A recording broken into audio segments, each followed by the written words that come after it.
My name is Brian Williams. I'm the principal of BWA Insolvency. We're general practitioners in the insolvency field, but we've tended toward voluntary administration because we want to rehabilitate businesses. Mike from Pacific Scaffolding is a clear example of that. Passing over control to an outside party is a really difficult situation, both personally and professionally. When I first met Brian, I was quite impressed. His attitude was one of positiveness and preserving value. The other alternatives and the other suggestions were basically to close the doors, pack up and go away. That didn't appeal to me personally. It's not in my nature to do that. And Brian stood behind us to make sure that that didn't happen. It was that first of all, Brian came along and instilled a certain amount of confidence in both the company, the personnel, the staff. He explained to us that in voluntary administration, it wasn't receivership or liquidation, and that we had every opportunity to turn this around if we could.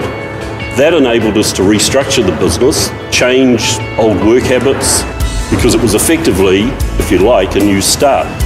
He then dealt with the issues around the problems that we had, and he did that in a very positive way, and I think the outcome proves that.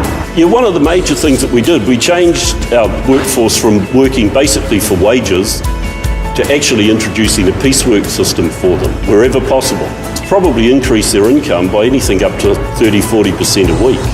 Now, it's also increased the productivity by anything up to probably 60% from our perspective, which means that we're sharing almost equally in the benefits of that. We're no longer losing money on our labour force. Our labour force is better paid and their productivity is better, so we're all winning it. Mike from Pacific has done particularly well. I have no doubt at all that he'll make a long and strong future of that business.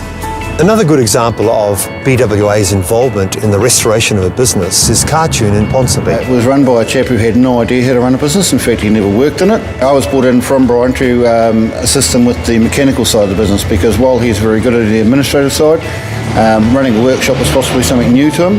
After the process of going through the voluntary administration, I then had the opportunity to tender for the business.